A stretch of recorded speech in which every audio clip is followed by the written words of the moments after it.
안녕하십니까. 세상을 거주는 남자 이상훈입니다. 오늘은 파운드리 경쟁에서 삼성이 점점 핀치로 내몰리고 있다는 주제로 한 말씀 드리겠습니다.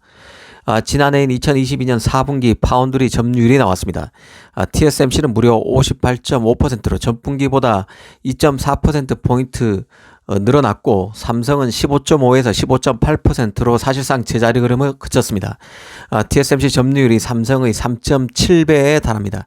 격차가 점점 더 벌어지고 있습니다. 사실 이 격차는 4나노 공정에서 삼성의 완패가 크게 작용하고 있다고 봅니다. 일전에 4나노 공정의 전략적 가치에 대해서 말씀드린 적이 있습니다. 이 파운드리의 주력 공정은 홀수 공정인데요.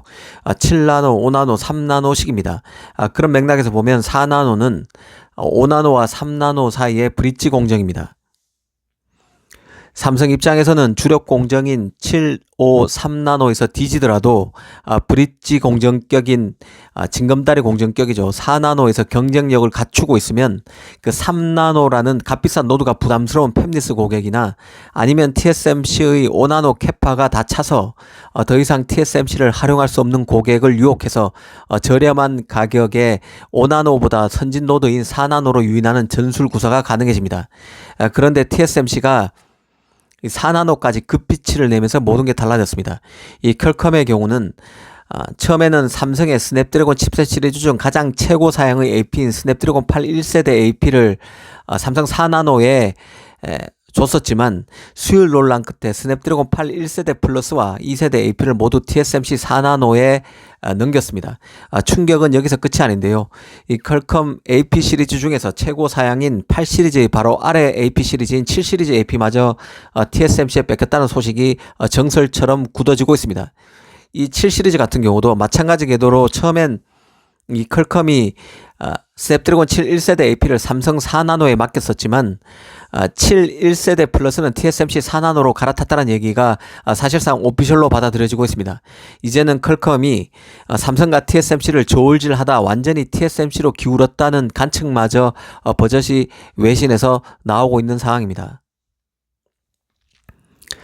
사실 TSMC가 이같이 4나노 공정에 부쩍 공을 들이고 있다는 보도는 2021년 말경부터 외신에 집중 보도됐었는데요. TSMC가 5나노 공정 수요의 폭발로 5나노 생산 캐파가 딸릴 정도라는 점, 그리고 3나노 공정 같은 경우는 양산 기술이 아직 미진하고 가격도 비싸기에 상용화가 더딜 것으로 보고 4나노의 다양화에 힘쏟는다는 것이 1년 6개월 전에 외신에서 주로 나오던 내용입니다. TSMC의 가장 큰 경쟁력 중에 하나가 바로 공정 재활용 능력인데요. 오랜 업력으로 공정 노하우가 탁월합니다. TSMC는 신공정도 구공정을 활용해서 최대한 투자를 줄이는 전략을 써왔는데요. 이는 투자 부담을 낮출 수 있어서 TSMC에게도 좋지만 팹리스들도 선호할 수밖에 없습니다. 설계에 따른 부담이 적기 때문입니다. 가령 7나노 같은 경우도 TSMC는 불화아르곤 공정을 활용해서 공정을 구축했었습니다. 최신 신공정으로 분류되는 7나노 공정까지 강원을 EUV로 고치하지 않고 이전 공정을 재활용했다는 뜻입니다. 이는 오랜 노하우가 축적되어 있지 않으면 어려운데요. 이 공정 재활용 덕분에 7나노 공정의 대량 생산 라인을 삼성보다 빨리 깔 수 있었고, 그 덕에 팹리스들은 이전보다 큰 투자 없이 7나노 공정을 활용할 수 있었습니다. TSMC의 이런 사례는 너무나 많은데요. 이 TSMC의 12나노 공정도 16나노 공정 대부분을 그대로 가져온 것입니다. 이 팹리스로서는 기존 16나노 공정의 설계를 크게 손대지 않고도 12나노 공정을 활용해서 칩 성능을 끌어올릴 수 있어서 좋을 수밖에 없었습니다. 사실 최첨단 공정으로 칩을 만든다는 것은 새로운 리스크에 칩을 노출시킨다는 의미를 내포하는 것입니다. 그런 맥락에서 보면 신공정을 구축하더라도 새로운 영역을 가급적 최소화해서 리스크를 줄이고 팹리스의 설계 부담도 줄여주는 일석이조 효과를 TSMC가 가져가고 있다고 이해하시면 될 것 같습니다. TSMC 같은 경우는 5나노 공정도 그냥 5나노 플러스 N5P 공정 등으로 다양화하고 있습니다. 같은 공정 안에서도 더 업그레이드된 버전이 있다는 뜻이죠. 이는 TSMC의 고객이 그만큼 다양하고, 이런 다양한 고객의 니즈에 맞춰서 공정 노드도 같은 공정이라도 칩의 특징에 맞춰서 더 차별화되는 포인트를 TSMC가 갖고 있고, 이를 노드 운영에 접목시키고 있다는 뜻입니다. 4나노 같은 경우도 TSMC는 M4, N4P 공정 등으로 다원화했고 그 결과 3나노가 아직 그 팹리스의 부름을 받지 못하는 사이 4나노가 크게 흥하고 있습니다. 이 퀄컴 같은 경우는 4나노를 삼성에서 TSMC로 갈아타기 흐름이 뚜렷하고 애플 같은 경우는 올가을에 나오는 아이폰 15 기본 모델에조차 전작인 아이폰 14 프로 모델에 쓰인 사실상 TSMC 5나노의 업그레이드 버전으로 애플이 4나노라고 얘기하고 있는 M4 노드로 만든 A16 칩을 그대로 쓰는 것으로 알려진 상황입니다. 그만큼 4나노 비중이 생각보다 더 커지고 있다는 뜻입니다. 이 삼성 입장에서 보면 특히 퀄컴의 경우는 앞으로 내놓을 칩도 크게 많아지는 업체기에 꼭 잡아야 하는 팹리스인데요.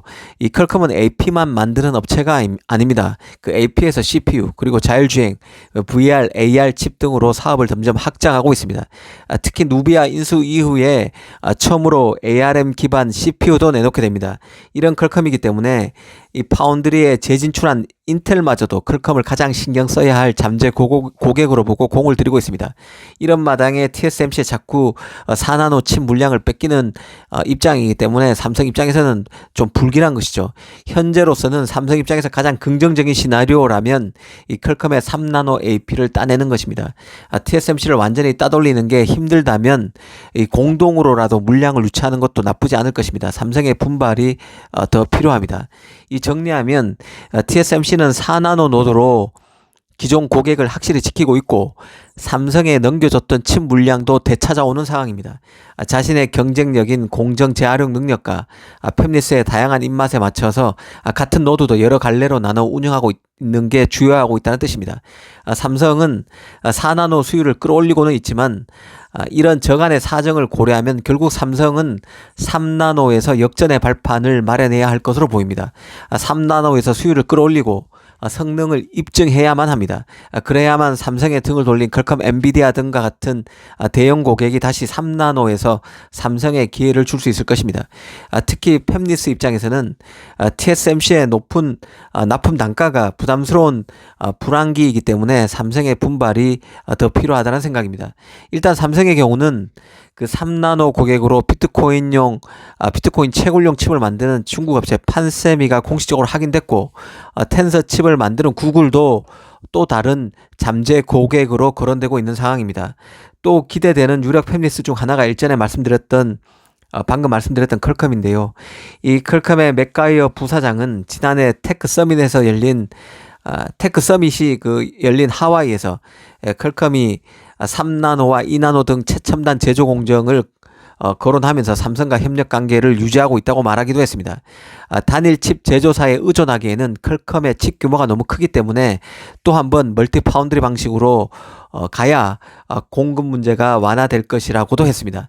삼성이 4나노에서 완전히 TSMC의 주도권을 내줬지만 3나노에서 일부 승리할 수 있다면 다시 TSMC에 추격할 수 있는 발판을 마련할 수 있을 것으로 봅니다.